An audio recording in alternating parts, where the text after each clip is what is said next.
La contaminación medioambiental ha estado empeorando año con año.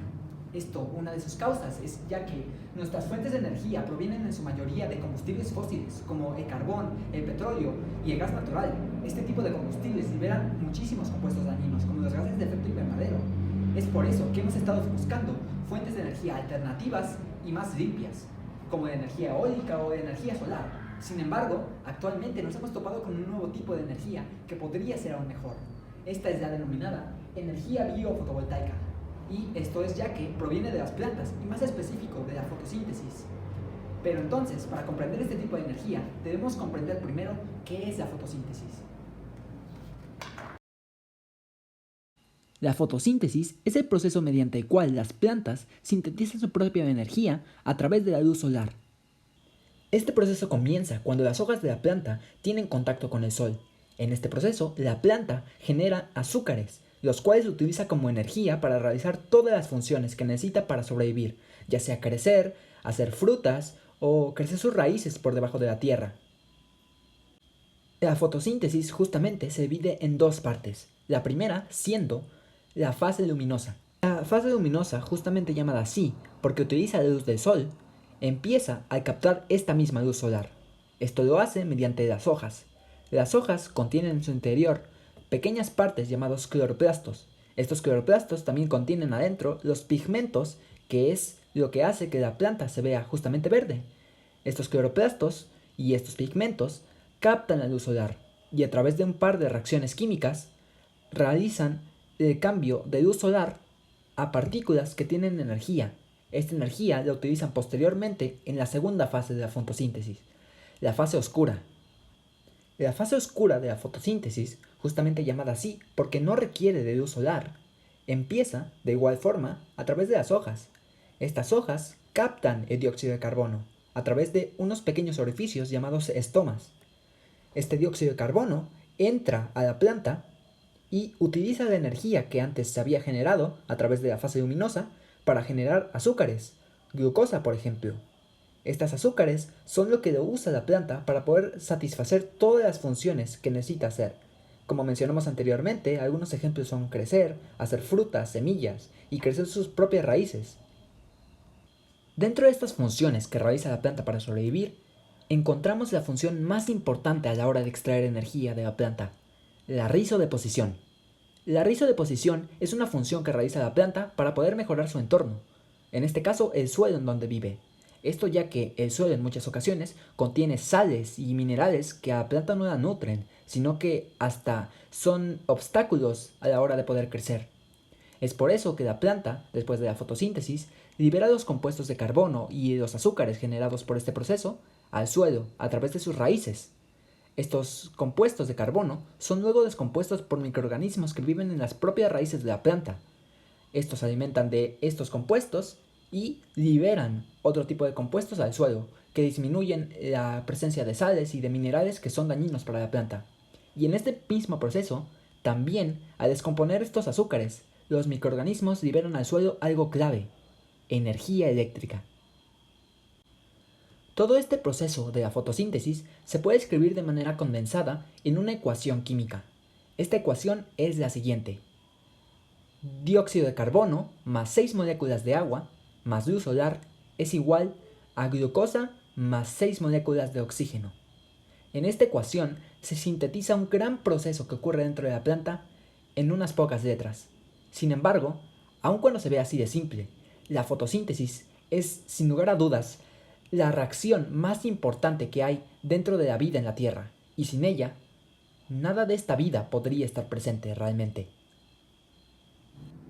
Una vez hemos comprendido cómo funciona la fotosíntesis, es ahora sí momento de comprender cuáles son los objetivos que nos planteamos a la hora de hacer nuestra investigación y nuestra hipótesis.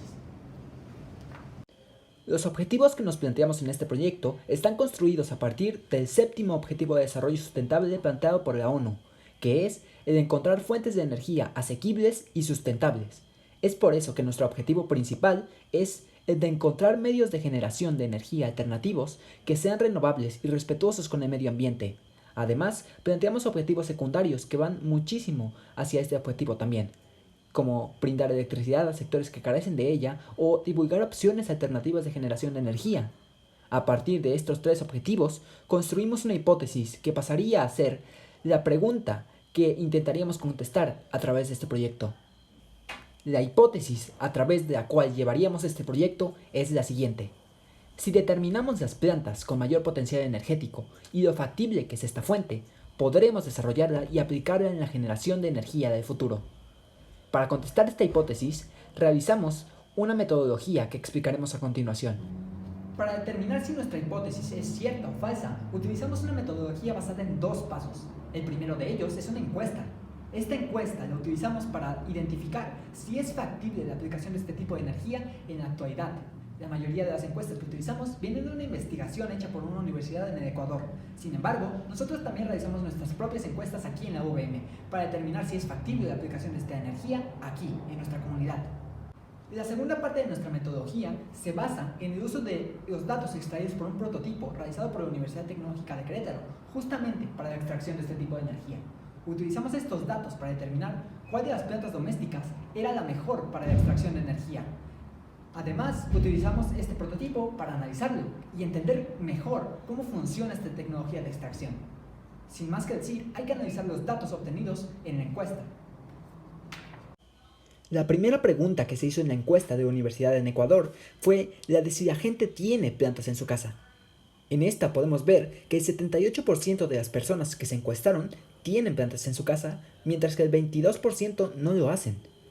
Una pregunta parecida se hizo en el campus de la UVM, en donde se obtuvo que de 21 personas, el 98% tienen plantas en su casa, contrastado con un 2% que no lo tienen. Estos datos nos dicen que la mayoría de las personas tienen la característica clave para poder generar energía biofotovoltaica en sus casas. Esta es, las plantas. Por lo tanto, la energía biofotovoltaica podría ser un método de energía que se use a priori de modo casero y podría ser una gran solución para ahorrar energía en el hogar.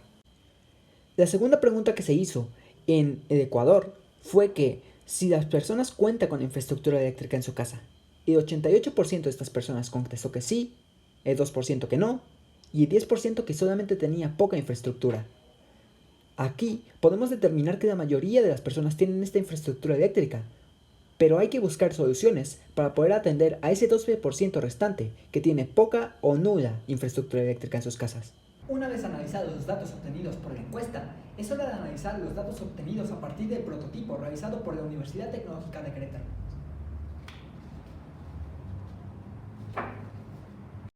Con el prototipo realizado por la Universidad Tecnológica de Querétaro, se obtuvieron varios datos al analizar varias plantas que se suelen tener en el hogar. Por ejemplo, se analizó la gazania, que acabó siendo la planta que más generaba energía de todas las que se analizaron. Esta es una planta como una flor que se suele tener mucho en casa, por lo tanto es idónea para poder generar energía de manera casera. Se puede ver en esta tabla que se analizó esta planta durante 6 días y se midió el voltaje que generaba esta planta, y durante estos 6 días se vio un voltaje bastante alto, oscilando entre los 0.79 volts y los 0.93 volts. Por lo tanto, esta es la planta que marcó mayor voltaje a lo largo del tiempo en todo el experimento. Una vez analizados nuestros datos, hemos llegado a la conclusión de que la energía biofotovoltaica puede llegar a ser factible. Esto ya que la mayoría de las personas tienen en sus casas las características necesarias para producir este tipo de energía. Es por eso que una aplicación mucho más inmediata de esta energía es de manera casera y en lugares que no tienen tanta infraestructura eléctrica.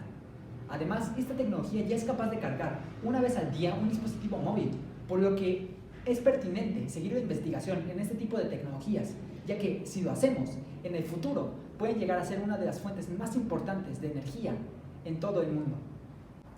Y así acaba esta presentación. Agradecemos bastante a las fuentes bibliográficas que nos prestaron la información para la realización de este cartel. Así que, muchas gracias por su atención.